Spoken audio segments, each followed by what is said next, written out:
속도보다 방향이 중요하다는 것이죠. 인생도 신앙도 그렇습니다. 바른 방향으로 나아가기 위해서는 어떤 목표, 이정표, 가이드가 있어야 된다는 것인데 그게 하나님 말씀이라고 이야기를 합니다.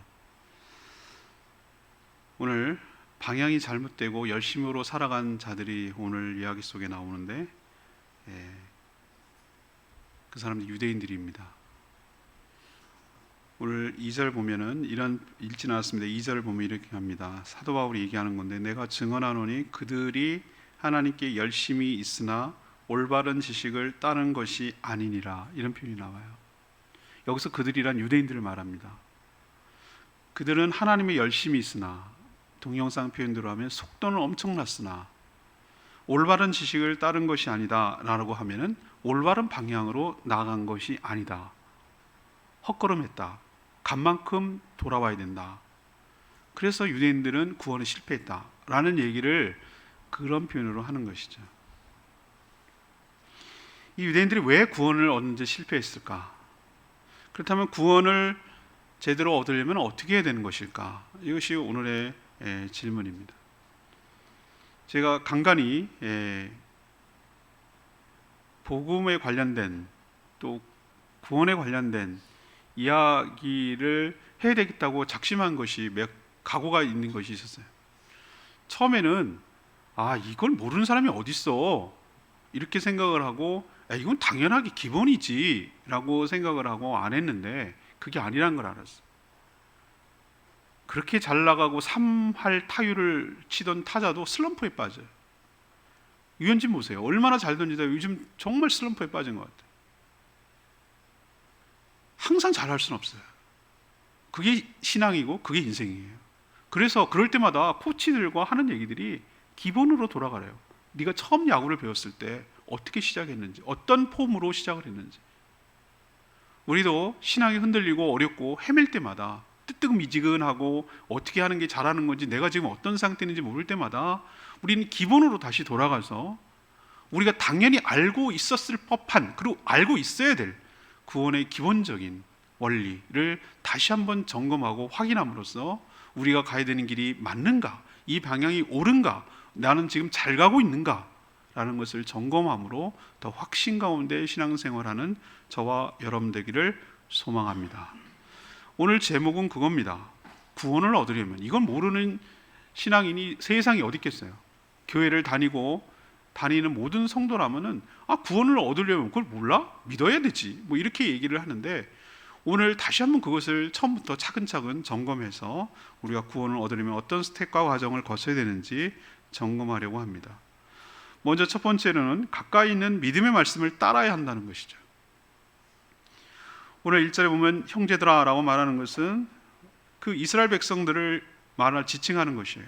아까도 말했지만 이들은 율법을 지키는 데 있어서는 정말 탁월한 사람들이에요. 제가 말씀드렸죠.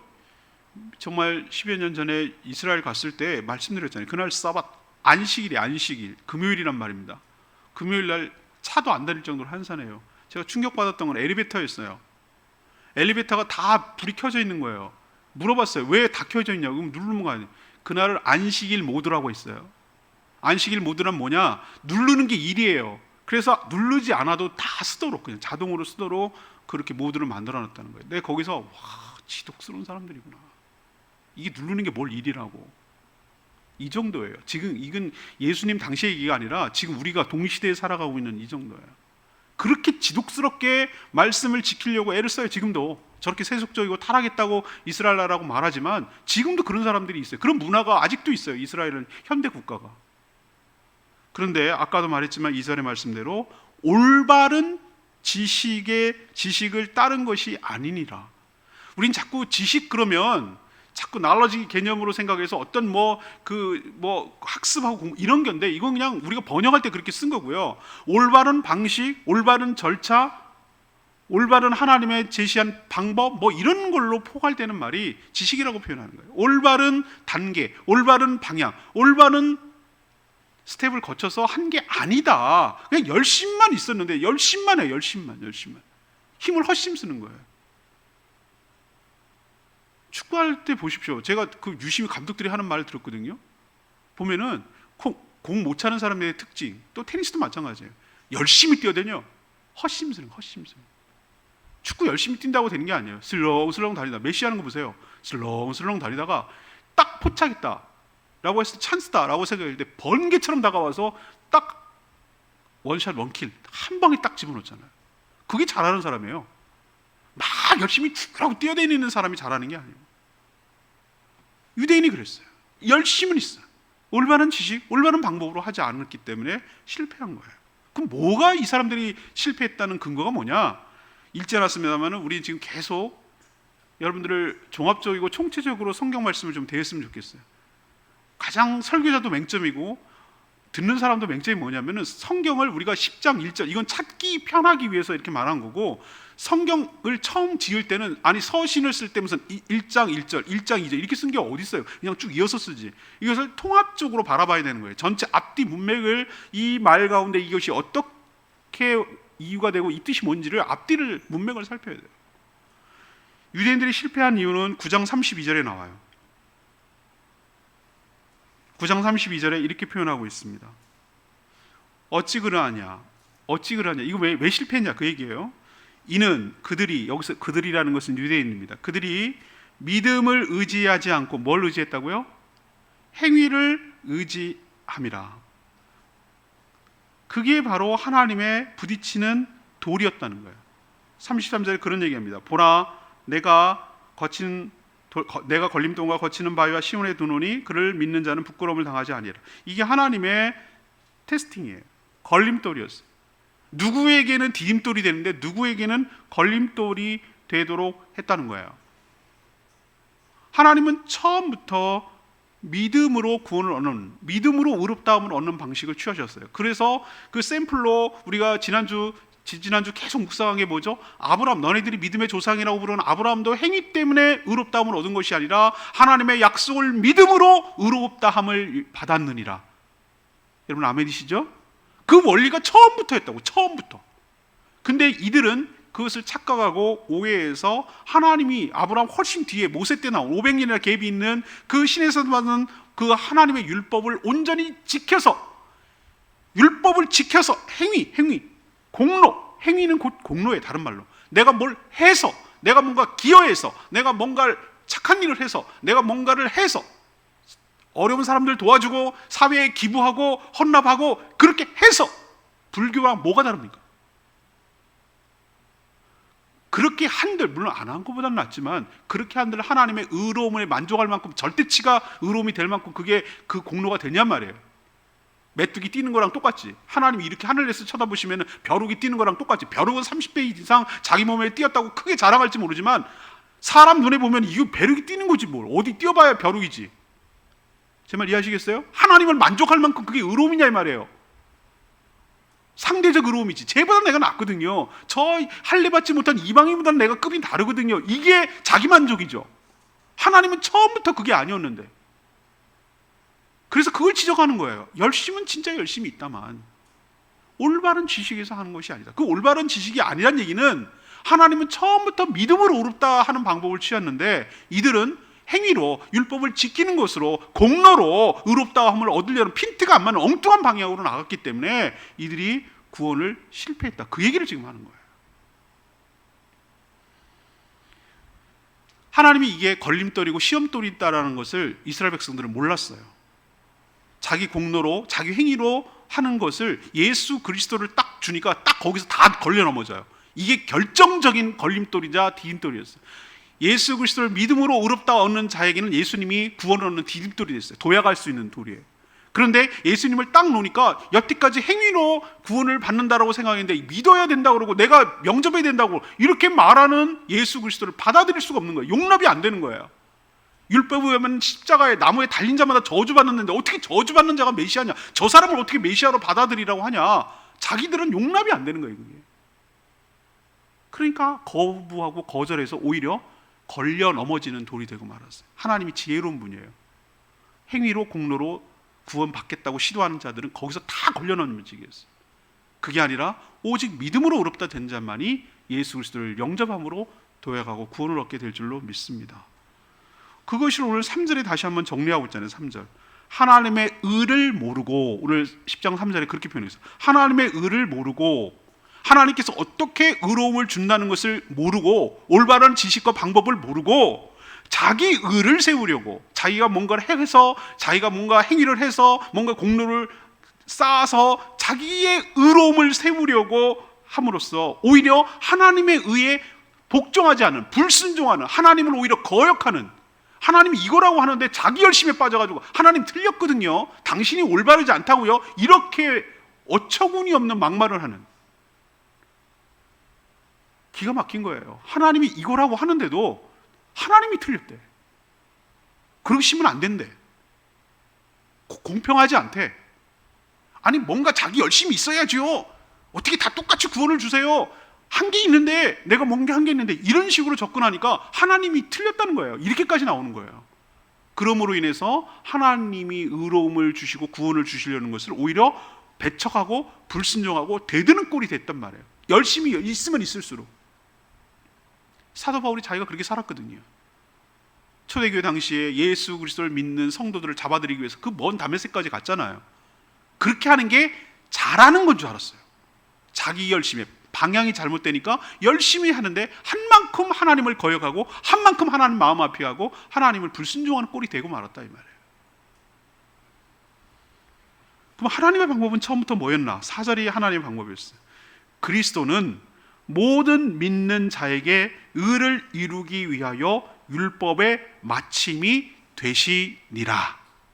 여러분 아멘이시죠? 예수 그리스도께서는 태어날 때부터 성령으로 잉태하사 죄가 없는 분이고, 태어나서 죽을 때까지 단 한 번도 율법을 어기지 않았어요. 할례를 받을 필요가 없는데도 할례를 받으신 분이에요. 세례를 받을 필요가 없는데도 다 받으신 분이에요. 모든 율법을 다 지킴으로 율법을 완성하셨어요. 율법의 완성은 뭐냐? 이웃을 내 몸같이 사랑하고 자기 목숨을 내어주는 것이에요. 십자가에서 율법을 끝내버리셨어요. 완성하셨어요. 채웠어요. 모든 것을 만족시켰어요. 우리가 못하는 그것을 예수 그리스도께서 하신 줄로 믿습니다. 그럼 우리 하나님은 처음부터 어떤 방법을 취하냐? 네가 뭘 해서 의로움을 얻으라고 하지 않고 이미 율법을 십자가에서 완성, 피니시, 끝내, 모든 것이 끝났다, 다 이뤘다라고 하신 그 예수 그리스도를 믿음으로 그분의 의로움이 나에게 전가되는 것인 줄로 믿습니다. 그래서 내가 의롭다함을 얻는다고 말씀드렸어요. 제가 신학교 때 아직도 선명하게 이 흑판에다가 기억한 걸, 지금까지 기억하는 거 보면 그때 걔가 그 모습이, 그 그림이 너무 인상 깊었기 때문이에요. X밴드를 딱 이렇게 취하시고, X밴드 교수님이 예수 그리스도 나 두 가지가 동시에 치환된다 그랬어요. 치환, X 치환된다 그랬어요. 나의 더럽고 추악하고 허물과 죄악은 예수님이 십자가에 가져가셔서 다 형벌을 받으심으로 그 문제가 해결된 줄로 믿습니다. 그러면 예수님이 율법을 다 완성하시고 의로우신 그분의 의로움이 나에게로 전가되어서, 나는 원래 의롭지 않은 존재였는데 내가 예수 그리스도의 의로움, 완벽한 의로움, 율법의 모든 요구를 다 만족한 그 의로움, 하나님이 원하시는 그 의로움을 내가 덧입게 된 줄로 믿습니다. 그래서 이렇게 X자가 됐기 때문에 내가 하나님 앞에 의롭다함을 얻고 구원을 받게 된 줄로 믿습니다. 이 방법이 하나님의 방법이란 말이에요. 그런데 그들은 예수를 배척하고 자기가 의로움을 세우려고 했기 때문에 유대인들은 실패한 것이고 받지 못한 것이죠. 오늘 사도 바울이 8절에 뭐라고 얘기했습니까? 그러면 무엇을 말하느냐? 그럼 어떻게 하라는 얘기냐? 말씀이 너에게 가까워 내 입에 있으며 내 마음에 있다 하였으므로, 이것도 인용한 말씀이에요. 곧 우리가 전파하는 믿음의 말씀, 믿음의 말씀을 다른 표현으로 하면은 복음입니다. 의외로 쉽고 가까운 곳에 너희들이 구원하는 방법이 알려져 있다. 그것은 내가 너희에게 입에 있고 가까이 있고 내 마음에 있는 그것인데, 그것은 믿음의 말씀, 곧 복음, 구원의 과정이다. 어려운 데서 찾으려고 하지 말고 힘들게 하지 마라. 하나님께서 너희들이 그런 어려운 과정과 힘든 일을 통해서 구원을 얻게 할 자가 아무도 없다는 걸 알고 계시니, 하나님께서 제시한 구원의 방법, 이 믿음의 말씀, 복음을 듣고 그 방법대로 구원의 스텝을 밟아서 구원을 얻는 것이 바로 구원에 이르는 길이다 라고 오늘 이야기를 하고 있는 것이에요. 사랑하는 여러분, 우리도 의외로 엉뚱하게 구원을 받으려고 시도하는 사람들이 굉장히 주변에 많습니다. 이렇게 하나님께서 제시한 쉽고도 가까이 있고 단순하면 어쩌면 단순할 수 있는 이 믿음의 말씀, 복음을 놔두고 자기식으로 의로움을 취해서 구원을 얻어보겠다고 시도하는 자들이 의외로 율법주의자들과, 형태는 아니지만 자기는 여러 가지 모양으로 얘기하지만 형태는 다르지만 이런 율법 유대인 같은 사람들이 지천에 널려 있어요. 바깥에도 있고 교회 안에도 있고. 바깥에는 대표적으로 내가 아까 말씀드렸잖아요. 불교 신자들이 그래요. 보시한다 그러죠. 어려운 사람들 도와주고 뭐 하면은 적선한다 그래요. 적선, 선을 쌓는다고. 그게 뭐예요? 행위잖아요. 공로잖아요. 천주교가 그래요. 천주교는 없어요. 믿음으로 구원을 못 얻어요. 플러스 알파인데 그 알파가 행위예요. 행위. 그래서 종교개혁이 일어난 것이고요. 그들은 구원에 확신이 없어요. 내가 죽어봐야 안 되는 거예요. 죽을 때까지 열심히 선행을 해야 된다는 거예요. 구원에 확신이 없으니 늘 불안한 가운데 살아가요. 근데 교회 안에서도 있어요. 처음에 은혜로 시작해놓고 어떻게 하는 줄 아십니까? 내가 구원에 확신이 없으니, 그 마음에 어떻게 구원을 얻는지 이 올바른 지식과 믿음의 말씀이 없으니 내가 직분을 얻어야 되나? 그리고 집사 되는 거, 장로 되는 거, 권사 되는 거, 거기에 목숨을 걸어요. 그리고 내가 이 교회에 얼마나 기여를 했는데, 내가 공로의식이 쌓이기 시작하는, 내가 얼마나 여기 헌금을 했는데, 내가 여기 벽돌 져갖고 이 교회 세웠는데, 뭐 이러면서 자기 공로가 스물스물 들어오기 시작하는 거예요. 내가 없으면 이 교회 굴러갈 줄 알아? 이런 식으로 공로의식이 스며스며 싸우는 거예요. 이게 바로 유대인과 뭐가 다르냔 말이에요. 행위로 구원을 얻는 것이 아니고, 공로로 구원을 얻는 것이 아니고, 오직 은혜로, 오직 믿음으로, 오직 예수 그리스도를 통하여 구원을 얻는 것이 기본인데, 이 기본이 흔들려 버리니까 자꾸 공로의식에 쌓이고 뭔가 행위를 통해서 만족하려고 하고, 행위를 통해서 검증받으려고 하고, 행위를 통해서 내가 인정받으려고 하고, 이미 하나님의 자녀가 됐는데도 불구하고 뭐가 더 무섭고 아식한지, 구원의 확신이 없으니까 뭔가 자꾸 해서 인정받으려고, 목회자에게 인정받으려고 하고, 다른 사람에게 인정받으려고 하고, 뭔가 해서 기여하려고 해서 인정받으려고, 이런 시도를 계속하는 이유가 뭘까? 잘못된 지식, 올바른 지식이 아니라 구원부터 첫 단추부터 잘못 껴진 거예요. 거기부터 출발이 잘못됐으니 계속해서 이런 식으로 거기다가 쌓고 누적을 시키는 거예요. 여러분, 오늘 말씀을 통해서 그런 생각이 있으면 다 집어치워야 돼. 걷어치워야 돼. 걷어치우고 오늘 말씀에 입각해서 오직 믿음으로, 오직 은혜로, 오직 예수 그리스도로 구원을 얻는다는 거 잊어버리지 마시고, 이 단순하면서 순전한 이 믿음의 말씀에 근거해서 구원을 이루어가는 저와 여러분 되기를 소망합니다. 두 번째는 그 유명한 10절에 있는 말씀이에요. 마음으로 믿고 입으로 시인해야 됩니다. 감사한 것은 12절에 보면 구원은 차별이 없어요. 유대인이나 헬란이나 차별이 없습니다. 한 분, 다 믿는 분이 똑같은 분이에요. 유대인이 믿는 하나님, 이방인이 믿는 하나님이 딴 하나님이 아니라고요. 한 하나님, 한 분 하나님, 한 분 예수 그리스도, 한 분 성령님, 똑같은 분이에요. 그때 그 성령님이, 그때 그 하나님이 지금의 하나님이 아닌 게 아니에요. 그들이 믿었던 하나님이 지금 우리가 믿는 하나님과 동일한 하나님이신 줄로 믿습니다. 그들을 구원하셨던 하나님이 지금 우리도 구원하시는 하나님이신 줄로 믿습니다. 하나님은 차별이 없으세요. 그 당시 유대인도 구원했고 이방인도 구원했듯이 우리도 구원하고, 우리 그렇게 미워하는 일본 사람도 구원하고, 모든 열방과 족속들이 다 구원받기를 바라셔서 모든 주의 이름을 부르는 자들에게 부요함, 여기서 부요함은 부자가 된다는 개념이 아니라 구원의 은총을 베풀어 주시기를 원하시는 것이 하나님의 기본적인 마음인 것을 여러분 기억하셔야 됩니다. 누구든지 믿는 자는 11절에 있는 말씀대로 수치를 당하지. 여기에 수치는 무엇이죠? 죄와 허물 때문에 정죄를 받고 심판을 받고 죽는, 그리고 그 괴로워하는 이 모든 죄의 형벌들을 수치라고 표현한 거예요.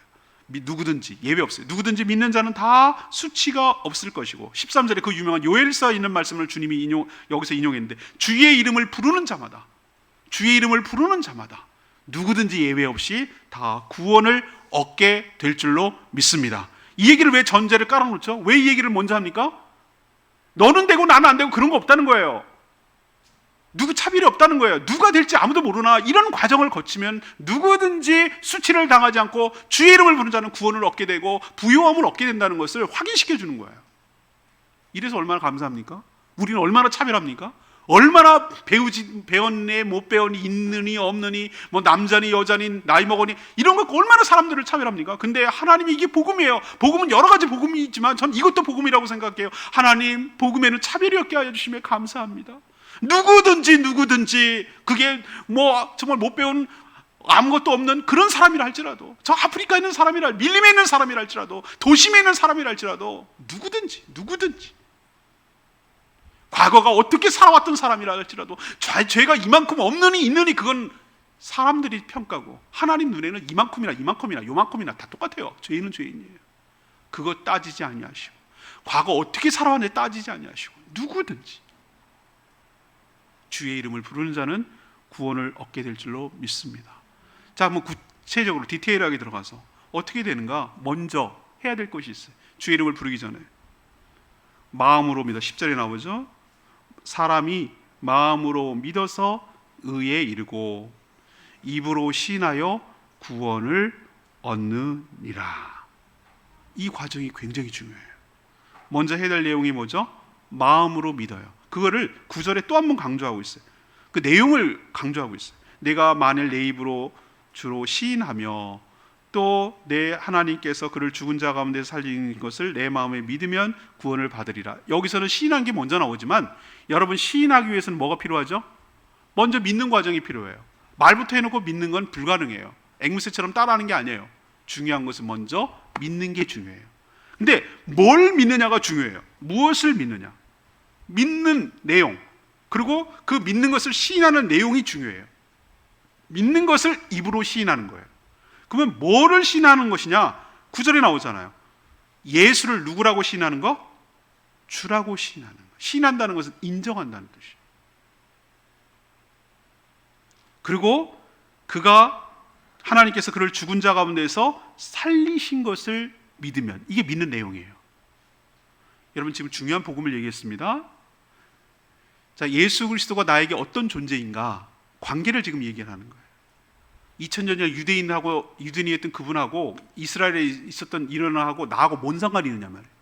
그게 아니라 예수님이 나를 위해서 십자가에 대신 내 죄값을 치르기 위해 십자가에 죽으신 분인 줄로 믿습니다.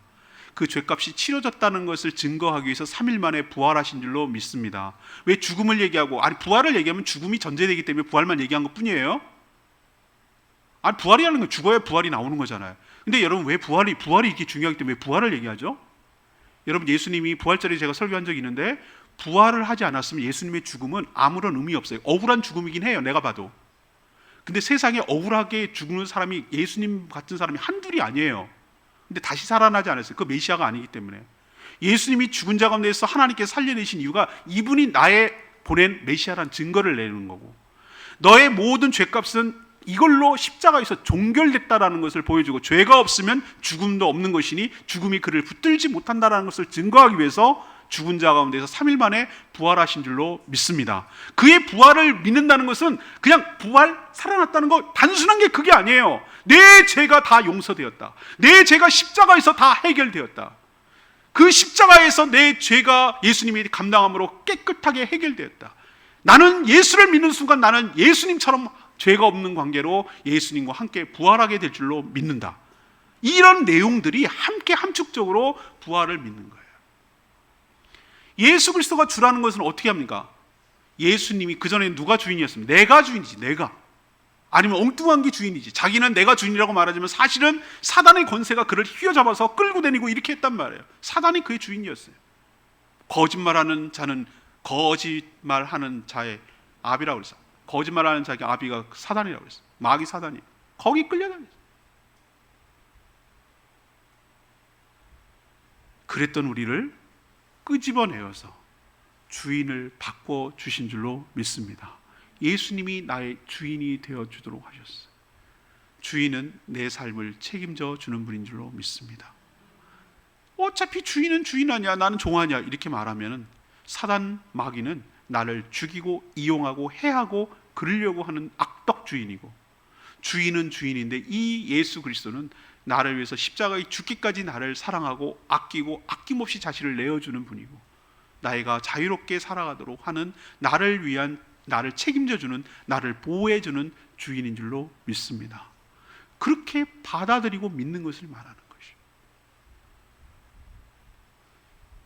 요한복음 1장 10절 11절 그 말씀이 저는 굉장히 중요하다고 말씀드립니다. 내일 CBS 방송 생방할 때 원고 쓸 때도 그 표현을 썼는데, 영접하는 자 곧 그의 이름을 믿는 자들에게는 하나님의 자녀가 되는 권세를 주신 줄로 믿습니다. 육정으로 안 되고 혈통으로 안 되고 육정으로 안 되고 사람의 뜻으로 안 된다고 그랬어요. 유대인들은 혈통으로 어떻게 해보려고 비볐어요. 아브라함 자손이라는 거 갖고 하려고 그랬어요. 육정, 율법을 열심히 지켜가지고 구원을 얻으려고 시도했어요. 사람의 뜻, 할례를, 사람이 행한 할례를 받아서 얻으려고 했어요. 그래 올바른 지식이 아니라고 제가 앞에 서두에 연결시킬 수 있어요. 그 방법 아니라고요. 하나님의 방법은 뭐냐? 하나님이 보내신 예수 그리스도를 영접하는 거예요. 영접이 뭐죠? 맞아들이는 거예요. 환영하는 거예요. 인정하는 거예요. 존중하는 거예요.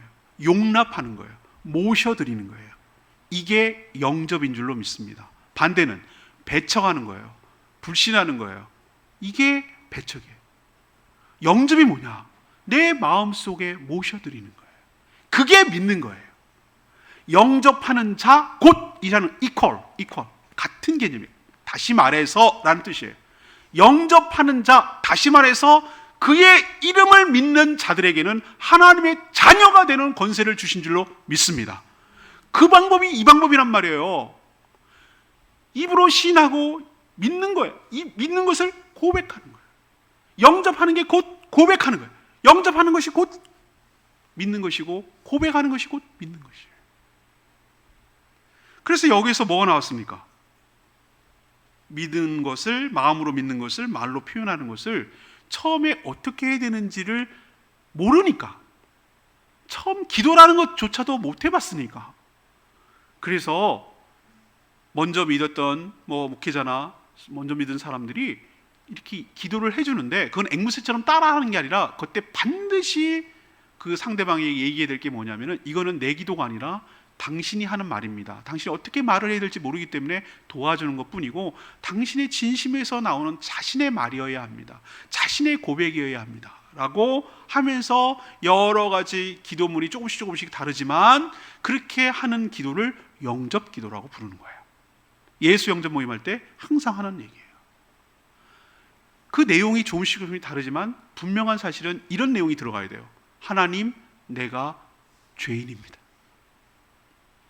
주인을 몰라보고 죄와 허물 가운데 살았던 죄인인 것을 고백합니다. 이 죄 때문에 예수님이 십자가에 달려 죽으셨고, 그래서 내 죄가 거기서 형벌이 다 받고 다 사해져서 용서받게 된 줄로 믿습니다. 예수님의 죽음이 나의 죽음이고 예수님의 부활이 나의 부활인 것을 믿습니다. 예수님을 내가 영접합니다. 예수님을 나의 구원하여 주신 구세주와 나의 주인으로 영접합니다. 모셔드립니다. 이제부터는 내가 내 마음대로 살지 않고 나의 주인 대신 예수 그리스도의 말씀에 순종하며 따르며 살아가겠습니다. 나 같은 죄인을 구원하여 주신 하나님의 은총에 감사를 드립니다. 주인이 바뀌었으니 종으로서 주님을 따라가며 살아가는 복된 인생 되도록 인도하여 주시옵소서. 그런 내용이 영접기도예요. 저는 영접기도를 한 번도 읽어보지 않았는데 제 머릿속에 다 있는 이유는 그런 내용이 들어가야 되기 때문에. 그리고 영접기도를 했으면 때가 되어서 세례문답을 하고 공개적으로 물어봅니다. 하나님과 교회 앞에서. 내가 죄인인 것을 고백합니까? 네. 예수 그리스도밖에는 구원할 분이 없는 것을 믿습니까? 네. 이제부터는 예수 그리스도를 주인으로 모시고 주님을 따르며 순종하며 살겠습니까? 네. 여러분 다 세례받은 분은 그렇게 고백한 거예요. 그러고 나서 성부와 말씀대로 성부와 성자와 성령의 이름으로 세례를 주는 겁니다. 공개적으로 확증을 져주는 거예요. 그리고 세 번째 단계는 무엇입니까? 이제는 내 안에 계신 성령께서 나를 조금씩 조금씩 삶이 생각이 바뀌도록 하여 주시는 줄로 믿습니다. 이게 이 사람이 구원받았다는 것을 알 수 있어요.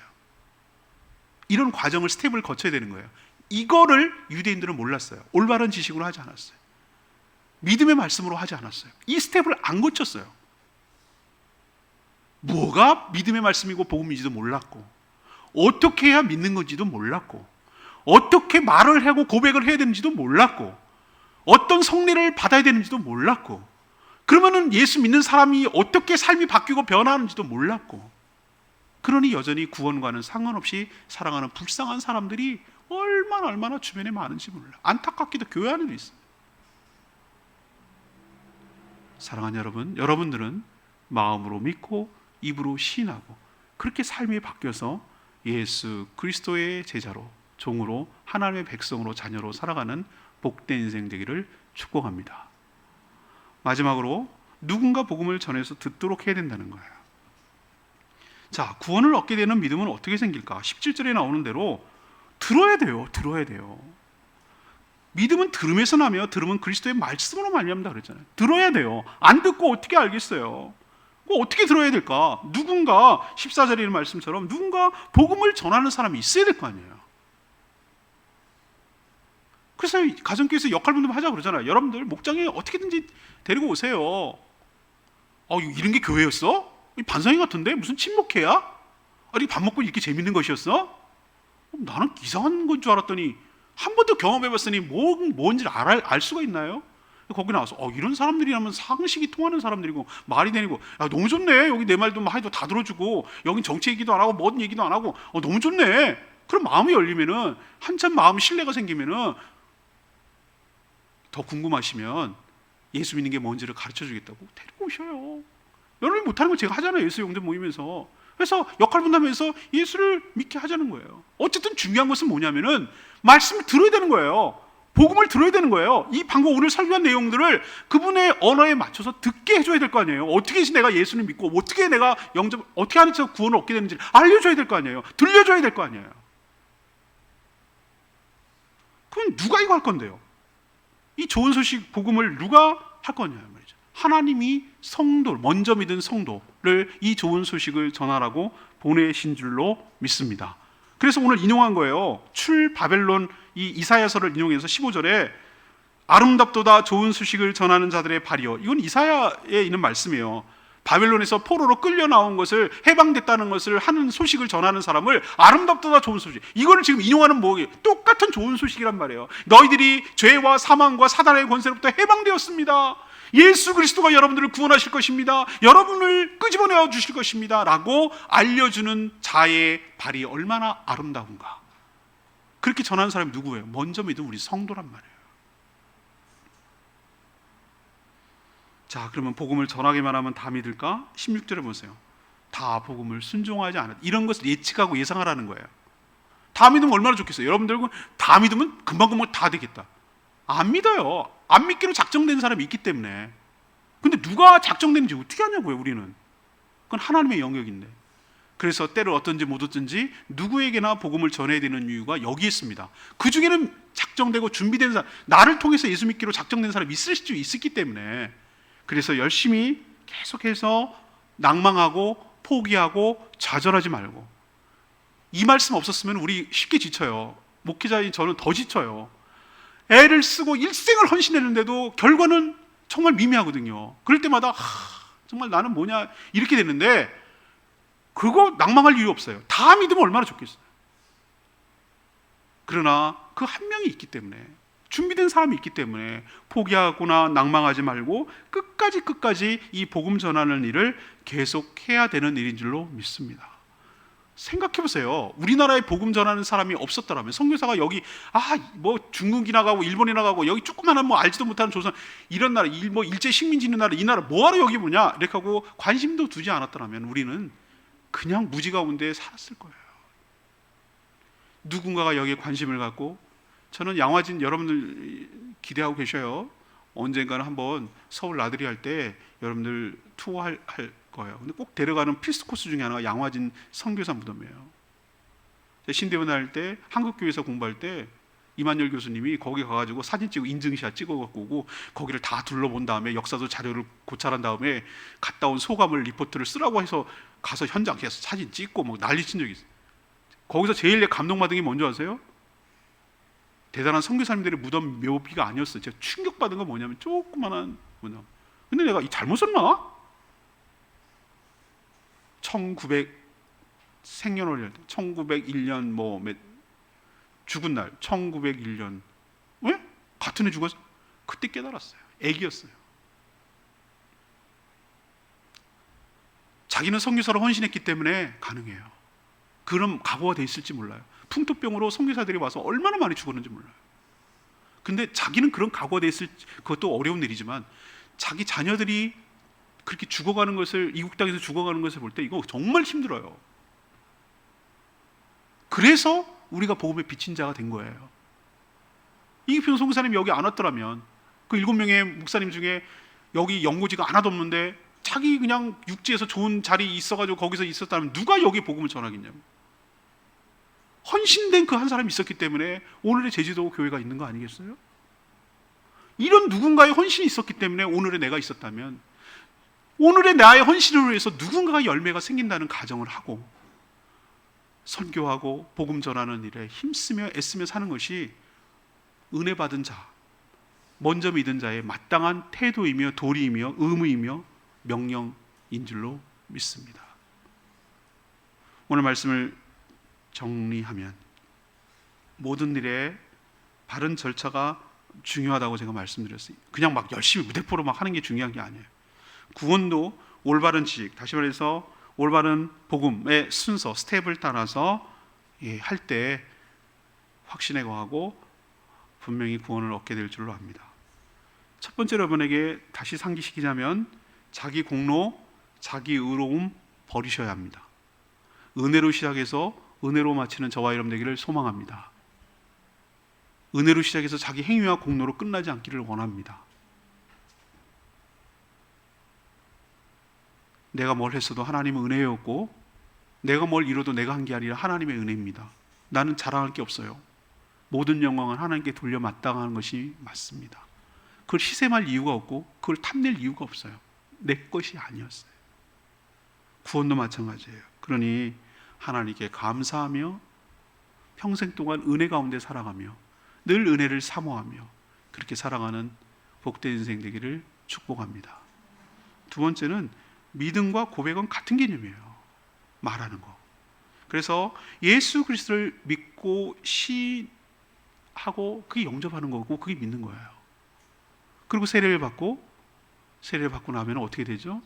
내 안에 계신 성령께서 나를 변화하는 대로, 나를 이끄시는 대로 순종하면 돼요. 나는 조금씩 순종하다 보니 내 삶이 바뀌고 내 인상이 바뀌고 내 말투가 바뀌고 내 생각이 바뀌고 결국 내 삶이 바뀌어 있더라 이 말이에요. 가랑비에 옷 젖듯이 계속 그렇게 하다 보니 어느 순간에 내 삶이 바뀌어 있는 걸 봐요. 큰 바위 얼굴을 계속 쳐다보니 그 사람처럼 된 것처럼. 내가 예수 그리스도의 작은 말씀 한꺼번에 여러분 다 말씀 지키라고 하지 않아요. 매일매일 듣는 그 말씀 내가 한 가지라도 붙들고 그 말씀에 순종하려고 애를 쓰다 보니 그게 성령에 순종하는 거거든요. 또 성령님께서 깨우쳐줘요. 거역하고 거부하지 말고 그렇게 따라가는 것이 바로 예수님을 믿는 것인 줄로 믿습니다. 그게 증거예요. 믿는다는. 그리고 믿음은 하나님의 말씀을 들으면서 시작을 해요. 듣지 않으면 믿음이 안 생겨요. 구원도 마찬가지고 여러분이 살아가는 신앙생활하는 데도 마찬가지예요. 안 듣고는 용 빼는 재료 없어요. 장사 없다고요. 들어야 돼요. 그래야 믿음이 생겨요. 그렇다면 안 들어본 거를 어떻게 믿겠냐고요. 복음을 들려줘야 될 거 아니에요. 그래서 그분들에게 복음을 들을 수 있는 기회를 주도록 믿을지 안 믿을지는 건 하나님의 영역이고 우리가 하는 일은 복음을 전하는 일까지는 우리가 해야 될 거 아니에요. 안 믿는 거에 뭐 어떡하겠어요? 할 수 없는 것이지. 미안한 얘기지만. 그러니 여러분 복음 전파하는 일에 힘쓰며 살아가는 저와 여러분 되기를 소망합니다. 이게 구원을 받는다는 것이고 구원을 이룬다는 뜻이고 구원을 전파한다는 뜻이에요. 우리도 구원의 확신을 가지고 살아가는 저와 여러분 되기를 소망합니다. 오늘 말씀 붙들고 기도하기 전에 찬양